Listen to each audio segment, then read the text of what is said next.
Dalton's atomic theory. Dalton atomic theory में कहां publish किया इन्होंने पब्लिश किया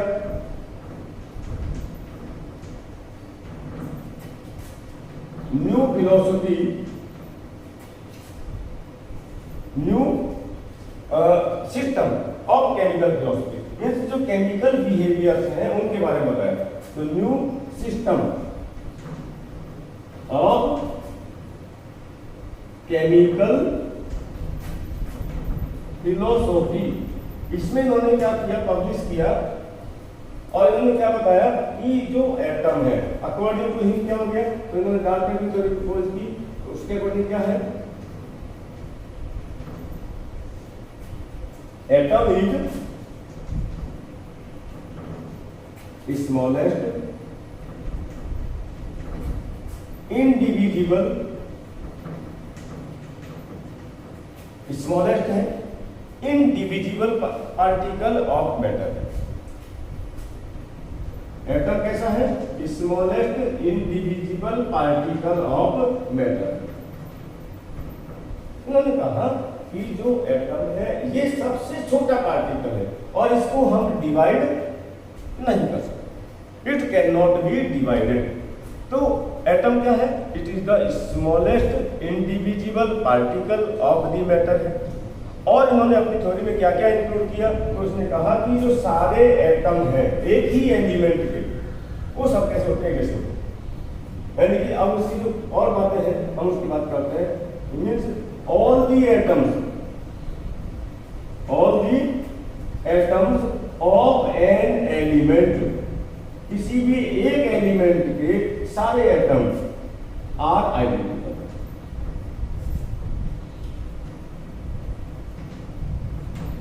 यानी कि किसी भी एक एलिमेंट के सारे एटम आइडेंटिकल होते हैं, identical in shape, identical in size, identical in electronic configuration, in number of atom, in radius, means in every aspect, सभी एस्पेक्ट में किसी एलिमेंट के सभी एटम क्या होते हैं, आइडेंटिकल होते हैं। और दूसरा, atom of different element are different, अलग अलग एलिमेंट के जो एटम होते हैं वो कैसे होते हैं, atom of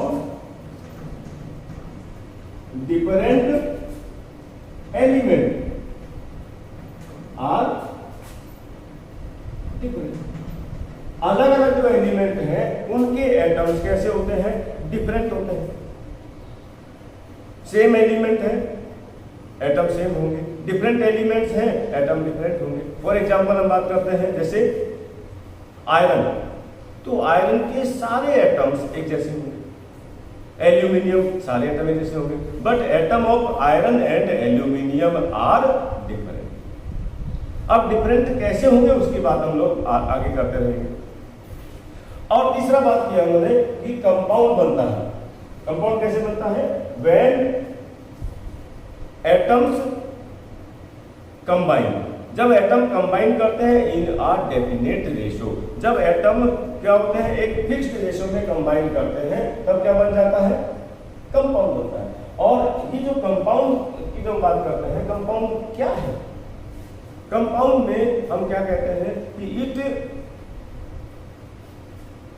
can not be lysed, means हम एलिमेंट जो है उनको सेपरेट नहीं कर सकते हैं by physical method. Means compound ऐसी एंटिटी है जिसमें कंस्टिट्यूएंट एलिमेंट जो है उनकी पर्टिकुलर आइडेंटिटी लॉस्ट हो जाती है and the elements can not be separated by physical mechanism. जो फिजिकल मेथड्स हैं उनसे हम सेपरेट नहीं कर सकते हैं, they can be separated by chemical method. But तो सारा हम बात करते हैं क्या कि जो एटम्स हैं, atoms combine in a definite ratio to form compound। एक पर्टिकुलर रेशियो में क्या करते हैं, पार्टिसिपेट करते हैं, इससे क्या बनता है, कंपाउंड बनता है। कंपाउंड में खास बात क्या हो गई कि इसमें जो एलिमेंट के जो एटम है उनकी इंडिविजुअल आइडेंटिटी नहीं होती है, मीन्स इंडिविजुअल आइडेंटिटी वो नहीं शो करते हैं। लेकिन दूसरी बात कि when chemical reaction take place atoms react independently. Atom क्या करते हैं? रिएक्ट करते हैं कैसे? इंडिपेंडेंटली। यानी कि जो एटम्स है, atoms take part in chemical reactions independently.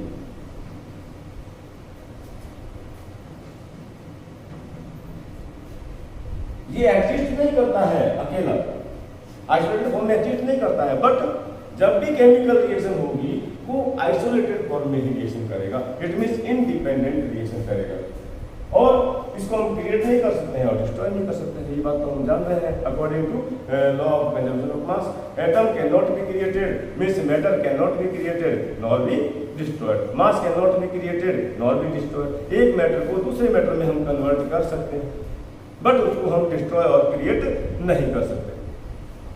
अब हम यहाँ बात करते हैं, जब हम एटम की बात कर रहे हैं तो हमको इसमें क्या हो जाएगा? एटॉमिक मास की बात भी करेंगे। अब हम कहें कि एटॉमिक मास क्या है, हम एटम का मास कैसे निकालेंगे? हमने कहा कि एटम, यदि हम इस चौक की बात करें, इस चौक में तो बहुत सारे एटम हैं, मीन्स लाखों करोड़ों, जिसको अरबों कहेंगे, बहुत सारे एटम, बिकॉज हम इसको और ब्रेक कर सकते हैं, इसको बहुत छोटे छोटे पार्टिकल में डिवाइड कर सकते हैं। इट मीन्स एटम जो है वो बहुत छोटा पार्टिकल है। उसकी साइज लगभग कितनी होगी? The size of atom is about 10 to the power minus 10 centimetre. जब हम 10 to the power minus 10 centimetre करते हैं तो बहुत छोटा हो जाता है। यानी कि size of particle of the atom, means atom की जो साइज है बहुत छोटी होती है। It can not be seen by naked eyes, उसको हम नंगी आंखों से नहीं देख सकते। तब how can we determine the mass of the atom? हम उस एटम का मास कैसे डिटरमाइन कर सकते हैं? हम जब मॉलिक्यूल बनाते हैं तो मास कैसे डिटरमाइन करते हैं? हमने यहाँ बात की कि एटम जो है आइडेंटिकल होते हैं, डिफरेंट होते हैं, डिफरेंट में एटम कंबाइन करते हैं डेफिनेट रेशियो में तो क्या बनाते हैं? कंपाउंड बनाते हैं। सेम एटम जब मिलते हैं तो मॉलिक्यूल भी बनाते हैं। तो जो हम बात करते हैं कि जो हमारा मॉलिक्यूल है या जो कंपाउंड है, जो एटम है, उसका मास कैसे कैलकुलेट करेंगे? अब ये एंशिएंट टाइम में जो हम बात करते हैं तो हमारे जो केमिस्ट थे, जो साइंटिस्ट थे, उन्होंने बहुत अच्छे तरीके से इसको कैलकुलेट करने की कोशिश की। अभी तो हमारे पास बहुत सारी टेक्निक्स हैं, जैसे हम बात करते हैं कि मास स्पेक्ट्रोस्कोपी है, तो हम मास स्पेक्ट्रोस्कोपी से क्या कर सकते हैं? मास ऑफ एटम कैलकुलेट कर सकते हैं, उसको हम निकाल सकते हैं। But at the ancient time this type of techniques are not there. ऐसी टेक्निक्स नहीं थी। Then how can mass of the atom can be calculated when it was not seen by naked eye? जब इसको हम आंखों से नहीं देख सकते हैं तो हम इसका मास कैसे निकालेंगे? तो इसके लिए साइंटिस्ट ने काम करना शुरू किया। अब हम ये क्या कह रहे हैं कि एटम का मास क्या है?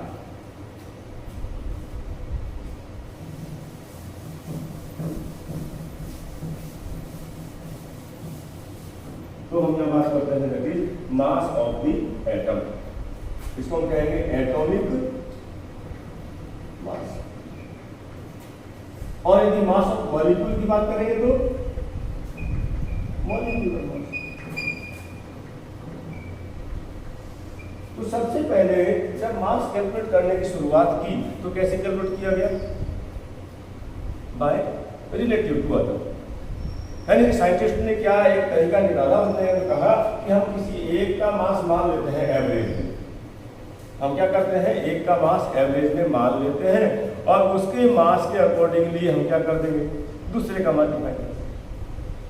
तो एवरेज में जब मास की बात की तो जो एक टेक्निक थी, उस टेक्निक में हमने कहा कि जो मास ऑफ कार्बन है उसका एक आइसोटोप लेते हैं, क्योंकि कार्बन के 3 आइसोटोप हैं, कार्बन 12, कार्बन 30 है, कार्बन 14।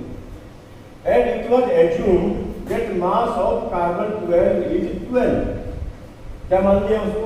कार्बन 12 के एक एटम का मास 12 होगा। It means mass of carbon 12 is 12। अब हम इसकी यूनिट क्या रहेगी उसकी बात कर रहे हैं। तो हमने क्या कहा, कोई भी एलिमेंट यदि इस कार्बन 12 के 1/12 पार्ट से जितना हैवी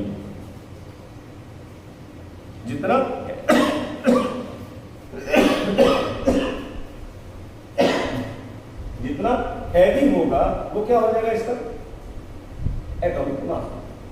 यानी कि हम कहें कि हाइड्रोजन का जो मास है it is the 1 multiple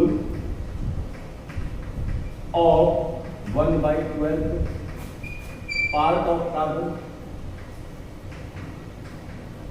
carbon 12 के 1/12 पार्ट का जितना मल्टीपल होगा उसका क्या हो जाएगा एटॉमिक मास। तो according to this technique mass of an atom is given by multiple of the 1/12 part of the carbon 12 atom. क्या कह दिया हमने? Mass of an atom is the integer multiple of, किसका मल्टीपल हो गया 1/12 part of carbon 12। Carbon 12 isotope के 1/12 part के जितना मल्टीपल होगा उसका वो क्या हो जाएगा एटॉमिक मास हो जाएगा। सिंपल सी बात। अब हमने क्या कहा कि जो एटॉमिक मास है यदि एक एटम का तो उसने कह दिया क्या एटॉमिक मास यूनिट है। यानी कि मास ऑफ 1 एटम, वो एक एटम का मास कितना है इज इक्वल टू, अब किसका एटम है of carbon, is equal to 12 atomic mass unit. Mass of 1 atom of hydrogen is equal to 1 atomic mass unit. Mass of 1 atom of oxygen is equal to 16 atomic mass unit. एक unit बता दिया क्या होगा कि atomic mass unit is the unit of the mass of an atom. एक atom के mass की unit को क्या कह दिया यूनिट एटम, और इसी को क्या कहा यूनिफाइड मास भी कहा। और यूनिफाइड मास को यू से डिनोट करते हैं। तो एटॉमिक मास यूनिट या unified mass, this is the relative atomic mass. ये रिलेटिव है, but in our system, in our universe, isotopes are also common। हम जानते हैं कि आइसोटोप भी प्रेजेंट है। तब हम लोग यदि बात करेंगे तो कार्बन 12 का मास अलग है, कार्बन 13 का अलग है, कार्बन 14 का अलग है। अब हम कार्बन का मास कितना मानते हैं?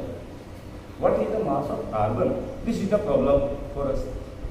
तो इस प्रॉब्लम को रिजॉल्व करने के लिए सेकेंड टेक्निक क्या निकाली गई?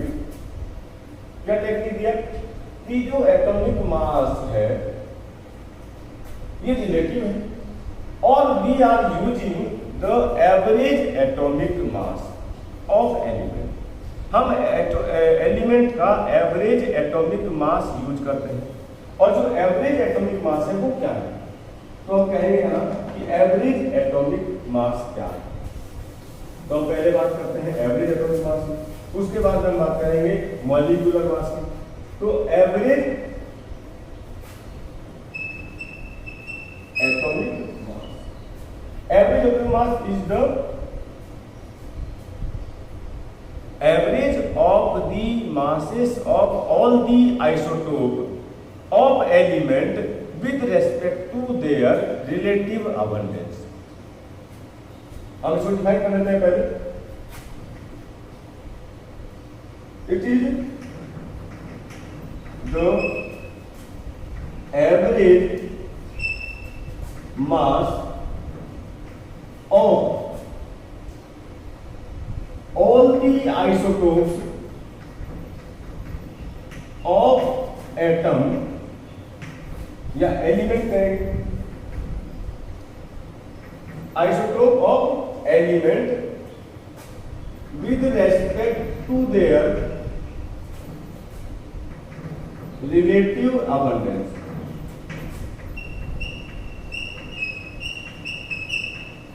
हम कैसे एवरेज निकालेंगे? तो इसको एवरेज निकालेंगे हम क्या कहते हैं कि average atomic mass is equal to किसके बराबर होता है? एवरेज एटॉमिक मास किसके बराबर होगा? It is the summation of atomic mass of isotope. जो आइसोटोप्स हैं उनके एटॉमिक मास और relative abundance is the summation of the atomic mass of isotope multiplied by the relative abundance divided by the 100। इसको यदि हम 100 से divide कर देते हैं तो this is the average atomic mass. For example हम बात करते हैं carbon 12, carbon 13 and carbon 14। The mass of carbon 12 is equal to 98.892%। Carbon 12 का मास कितना है? Is equal to 12। कितना है? और इसका जो अबंडेंस है 98.892%। Mass of carbon 13 is equal to 13.00335। कितना है? 13.00335। एंड इसकी जो रिलेटिव अबंडेंस है 98% है। यहाँ कितना रह जाएगी हमारी? 1.108%। यानी कि अबंडेंस कम हो गई। ये कम मात्रा में मिलता है, मीन्स हमारे यूनिवर्स में कम मिलता है। और जो कार्बन 14 है इसका जो मास है दैट इज 14.0037। ये और कम मिल रहा है, और कम मिल रहा है तो क्या हो गया? 14.00317 इसका एटॉमिक मास है। एंड इसकी जो अबंडेंस है दैट इज 2 × 10⁻⁻10।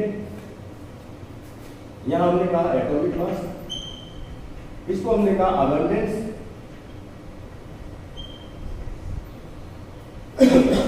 और क्या हमारा हो गया? आइसोटोप। अब जो एवरेज एटॉमिक मास है कैसे निकालेंगे? तो हम यहाँ कहेंगे average atomic mass is equal to atomic mass multiply by relative abundance, यानी कि 12 multiply by 98.892। This is the atomic mass और relative abundance of the carbon 12। Then plus summation है, प्लस हो जाएगा 13.00335 multiply by 1.108% plus 14.00317 multiply by 2 × 10⁻⁻10 which is the relative abundance. और इन तीनों को हम यदि सम करते हैं और सम करने के बाद हम क्या करते हैं? डिवाइड करते हैं by 2। On solving this we will get, हमको क्या मिलेगा? We will get 12.001। हमको क्या मिल जाएगा? This is the 011 means 12.011। अभी क्या हो जाएगा? बिकॉज हम एक एटम की बात कर रहे हैं, that's why this is atomic mass unit. तो this is the atomic mass of the carbon. क्या हो जाएगा? कार्बन का एटॉमिक मास कौन सा होगा? ये कौन सा होगा? This is average.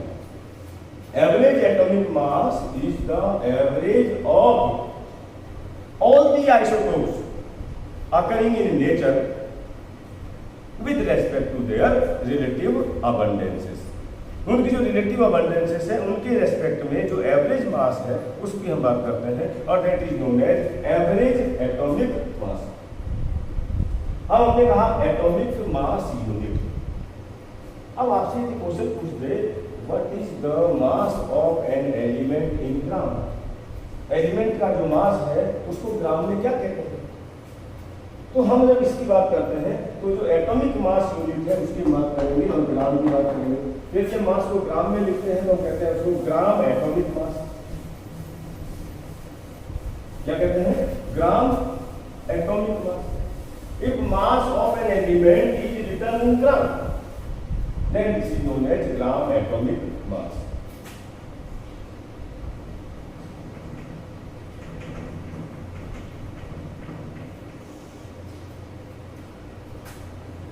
Mass of an element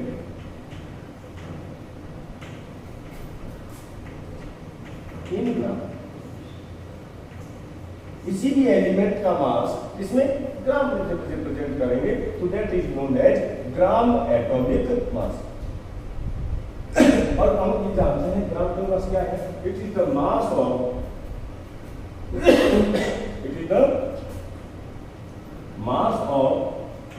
one mole of atom. एक मोल एटम का जो मास है उसको कहते हैं ग्राम atomic mass. For example the mass of the carbon कितना? 4 1 atom. Mass of 1 atom of carbon is equal to कितना एटम है उसमें? 12 atomic mass unit। और हम इसी को क्या कहते हैं कि mass of 1 mole carbon, 1 mole carbon is equal to 12। This is the gram atomic mass। अब हम यहाँ कहते हैं कि how many atoms are present in gram atomic mass। Gram atomic मास में कितने एटम होंगे? तो हम कहते हैं एक मोल में कितने होंगे? एक मोल में होंगे Na और Na इक्वल टू, तो Na हम कहते हैं यहाँ Na इक्वल टू 6.022 into 10 की power 23। It means 1 mole is equal to 1 mole is equal to Na equal to 6.022 into 10 की पावर 23। इसी तरह से जब हम कैलकुलेट करेंगे इट मींस क्या हो गया कि 12 gram of carbon have 6.022 into 10 की power 23 atoms. 12 gram of carbon, तो क्या कह सकते हैं यहाँ कि 12 ग्राम कार्बन contains 6.022 into 10 की पावर 23 एटम्स। कितने एटम होंगे? 6.022 into 10 की पावर 23 एटम। हम इसको ऐसे भी कह सकते हैं, हम इसको ऐसे कहें कि 6.022 into 10 की power 23 atoms are equal to 12 gram. किस बराबर होते हैं? 12 ग्राम के बराबर होते हैं। तो हम यदि कहें कि एक atom equal to 12 upon 6.022 into 10 की पावर 23, ये क्या हो जाएगा? ग्राम। यानी कि एक एटम का मास यदि हमको ग्राम में निकालने के लिए कहा जाए तो क्या हो जाएगा? Is equal to 12 upon 6.022 into 10 की पावर 20। एक एटम का मास। अब हमने कहा एक एटम मास कितना हो जाएगा? तो mass of 1 atom we can calculate. अब देखो mass of 1 atom of carbon is equal to 12 atomic mass unit. तो we can derive the relation between atomic mass unit and gram. और according to that 1 atomic mass unit is equal to, ये किसके बराबर हो जाएगा? It is equal to 1.66056 into 10 to the power -24 gram. This is the mass of atomic mass unit in gram। यानी कि एक atomic mass unit. तो अब आपसे यदि कहा जाए calculate the mass of one atom, calculate the mass of 5 atom, calculate the mass of any element, तो we are able to calculate. And what is atomic mass unit, this can also be determine. तब हमारी बात आती है next, that is molecular mass. तो यहाँ दो term है, वन इज मोलर मास, तो gram atomic mass is also known as molar mass. इसको क्या कहते हैं? मोलर मास भी कहते हैं। Mass of one mole, one mole atom, one mole molecule, one mole any species is one mole means molar mass. अब हम पहली बात करते हैं दैट इज मॉलिक्यूलर मास।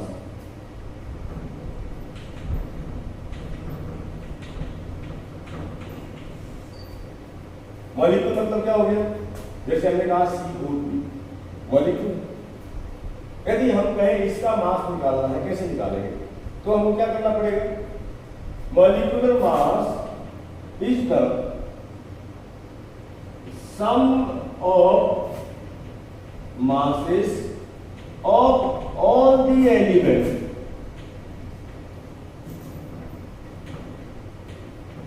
क्या है? Sum of masses of all the elements is known as molecular mass. In a molecule, इसमें in a molecule, किसी एक मॉलिक्यूल में एटॉमिक मास का सम जो होगा वो क्या हो जाएगा? मॉलिक्यूलर मास होगा। For example, mass of carbon is 12 atomic mass unit. Mass of oxygen is 16 atomic mass unit. Mass of oxygen is 16 atomic mass unit. The total mass of CO2 is equals to क्या हो जाएगा? 12 plus 16 plus 16 कितना हो जाएगा? 44. And this is atomic mass unit. Mass of one molecule is equal to 44 atomic mass unit और second हो जाएगा molar molecular mass. It means mass of 1 mole of molecule. यदि हम इसको कहें 1 मोल मॉलिक्यूल, इसका मतलब क्या हो जाएगा? Then this is equal to 44 gram. CO2 का एक मॉलिक्यूल का मास यदि हमको निकालने के लिए कहता है तो that is 44 atomic mass unit. और CO2 के एक मॉलिक्यूल का यदि एक मोल मॉलिक्यूल की बात करता है तो that is 44 gram. This is molar molecular mass और मॉलिक्यूलर मास इन ग्राम या ग्राम मॉलिक्यूलर मास। तो हमने बात की आज मॉलिक्यूलर मास क्या है, एटॉमिक मास क्या है, एवरेज एटॉमिक मास क्या है, and what are the laws of chemical combinations क्या क्या।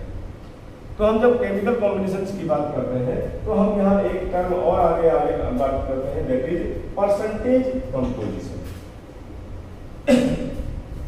परसेंटेज कंपोजिशन का मतलब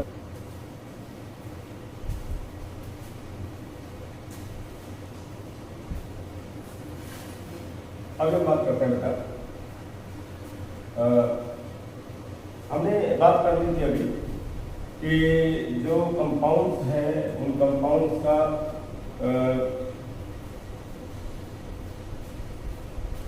अभी हम बात कर चुके हैं कि एटॉमिक मास क्या होता है, मॉलिक्यूलर मास क्या होता है, और एटॉमिक और मॉलिक्यूलर मास को हम यदि ग्राम में रिप्रेजेंट करते हैं तो हम कैसे लिखते हैं। अब हम एक नए टर्म की बात करते हैं that is mole concept.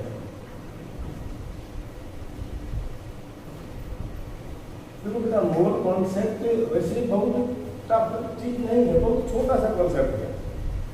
Mole concept का मतलब क्या है कि कोई भी एंटाइटी जिसको कि हम, क्योंकि एटम जो हमारा है वो बहुत छोटा पार्टिकल है और it can not be seen by naked eye, we can not see it, we cannot calculate it.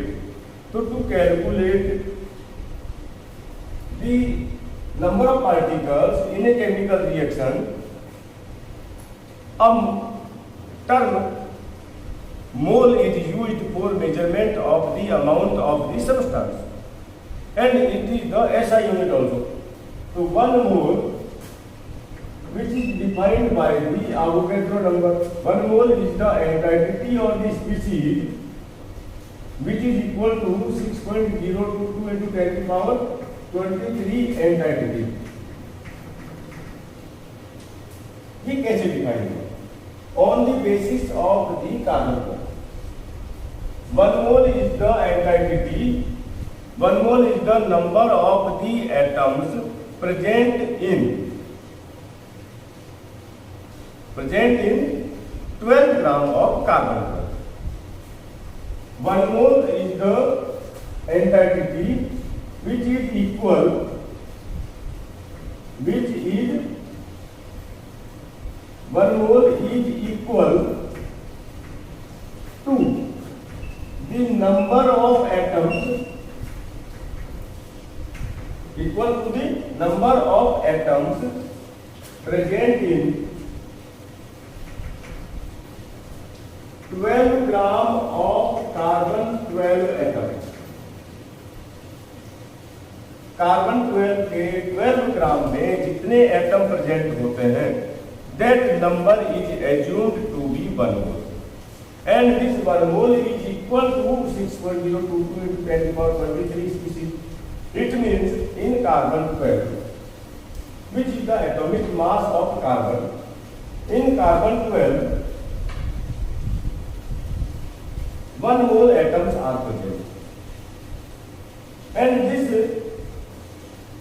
is termed as a unit as whole known as 1 mole.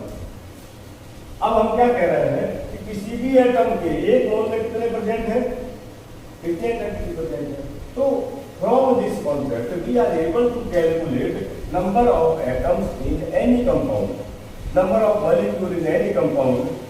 तो हम क्या जानते हैं, हम एक रिलेशन की बात करते हैं. हमने कहा कि ये एक मोल है.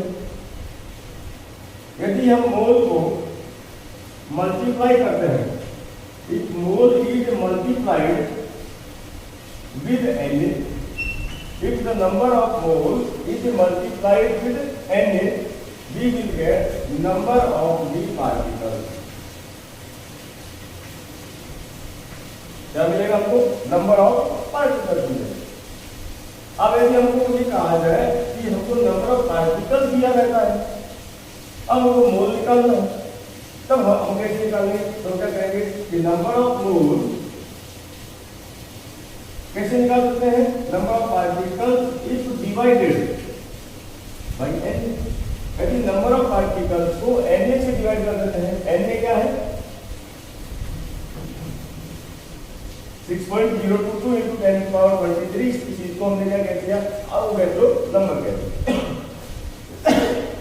इसी तरह से यदि हमको नंबर ऑफ मोल दिया हुआ है और हमसे यदि पूछता है कि what is the mass of the compound, what is the mass of the element, then if the number of mole is multiplied by the molar mass, यदि नंबर ऑफ मोल्स को हम मोलर मास से multiply कर देते हैं, तो we are able to calculate the mass of element और compound. And the mass in gram can also be calculated by multiplying the number of moles with molar mass. And mass is divided, यदि mass को हम divide कर देते हैं with molar mass, then we will get mole. So we are able to calculate number of moles, we are able to calculate mass of the element, mass of the compound, mass of the molecule, and we are able to calculate the number of particles. Similarly, for gases, gases के लिए क्या कहा? Avogadro ने कहा कि किसी भी यदि गैस की बात करते हैं, if they have same volume, then they have same number of the particles. यदि हम इसको उल्टा बात करते हैं, if same number of molecule of gases are there, they have same number of same volume also. तो हम यहाँ कहते हैं कि at STP, STP means standard temperature and pressure, standard temperature and pressure, और NTP means normal temperature and pressure. Nowadays STP and NTP both are combined and SATP is used. Standard abbreviated temperature and pressure. So at STP or NTP, the volume of 1 mole of gas is equal to, क्या हो जाएगा, volume of 1 mole gas irrespective of the nature of gas. Nature of gas पर depend नहीं करता है, क्या है, nature of gas पर इंडिपेंडेंट रहता है. तो irrespective of the nature of gas, volume of 1 mole of gas is equal to 22.4. तो from this concept we are able to calculate the volume of gas. यदि हमको नंबर ऑफ मोल पता है तो हम वॉल्यूम कैलकुलेट कर सकते हैं. फॉर एग्जांपल, यदि हमको वॉल्यूम कैलकुलेट करना है तो we will multiply it with 22.4 litre. यदि हमको वॉल्यूम दिया हुआ है और क्या कैलकुलेट करना है, नंबर ऑफ मोल कैलकुलेट करना है, तो we can multiply divide it by 22.4 litre. तो इस तरह से हम क्या निकाल सकते हैं, मास ऑफ एलिमेंट निकाल सकते हैं, कंपाउंड निकाल सकते हैं, नंबर ऑफ मोल निकाल सकते हैं, नंबर ऑफ पार्टिकल निकाल सकते हैं और वॉल्यूम निकाल सकते हैं. बोल कैसे, हम इसके दो न्यूमेरिकल सॉल्व कर लेते हैं और छोटे छोटे न्यूमेरिकल सॉल्व करेंगे, ज़्यादा बड़े नहीं देंगे और फिर उसके बाद में आप प्रैक्टिस करेंगे. हम न्यूमेरिकल सॉल्व करते हैं. First calculate number of atoms in 100 gram of calcium carbonate. क्या निकालना है, नंबर ऑफ एटम निकालना है कितने में, 100 ग्राम कैल्शियम कार्बोनेट निकालना है. अब देखो हमको क्या कह दिया है, कैल्शियम कार्बोनेट दिया 100 ग्राम. तो सबसे पहले हम ये देखते हैं कि इसका मोलर मास कितना है. तो हम जब मोलर मास की बात करते हैं कैल्शियम कार्बोनेट का, तो molar mass is 40 plus 12 plus 16 multiplied by 3 equal to 40, 100 gram. It means 100 gram is, तो नंबर ऑफ पार्टिकल्स कितने हो जाएंगे, मीन्स नंबर ऑफ एटम कितने हो जाएंगे. तो सबसे पहले हम कहेंगे कि नंबर ऑफ मॉलिक्यूल कितने होंगे कंपाउंड में. तो क्या कहेंगे, number of molecule is equal to कितने होंगे, क्योंकि 100 ग्राम इज इक्वल टू, तो हम यहां निकालेंगे क्या, वेटिंग ग्राम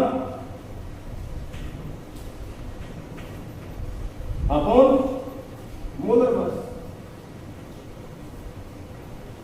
कितने हो जाएंगे, इज इक्वल टू 1. यानी कि नंबर ऑफ मॉलिक्यूल निकालेंगे, क्या निकाल दिया, पहले 1 मोल मॉलिक्यूल निकल गया और 1 मोल का मतलब क्या हो गया, is equal to 1 mole multiply by 6.022 into 10 की पावर 23. इसका मतलब क्या हो गया, इट हैव टू 0.22 into 10 की पावर 23 मॉलिक्यूल्स. कितने मॉलिक्यूल हो गए, लेकिन हमको क्या पूछा है, नंबर ऑफ एटम पूछा. अब देखो एक एटम कैल्शियम है, एक एटम कार्बन है, 3 ऑक्सीजन है, यानी टोटल नंबर ऑफ एटम कितने हैं, हम क्या कहेंगे, total number of atom in 1 molecule is equal to 4. तो जब एक में 4 है तो इतने में कितना हो जाएगा, 6.022 into 10 की पावर 23 मल्टीप्लाई बाय 4 एटम. इसको सॉल्व कर लेंगे हम लोग, तो हम क्या निकाल पाएंगे आसानी से, नंबर ऑफ एटम्स निकाल पाएंगे, कितने एटम्स होंगे. इस तरह से हम किसी भी क्वेश्चन को सॉल्व कर सकते हैं. आपसे क्वेश्चन मान लीजिए कहा जाए कि calculate the number of moles, calculate number of moles of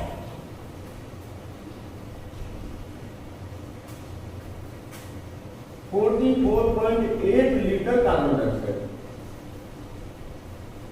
44.8 litre carbon dioxide निकालना है, तो number of mole equal to क्या हो जाएगा,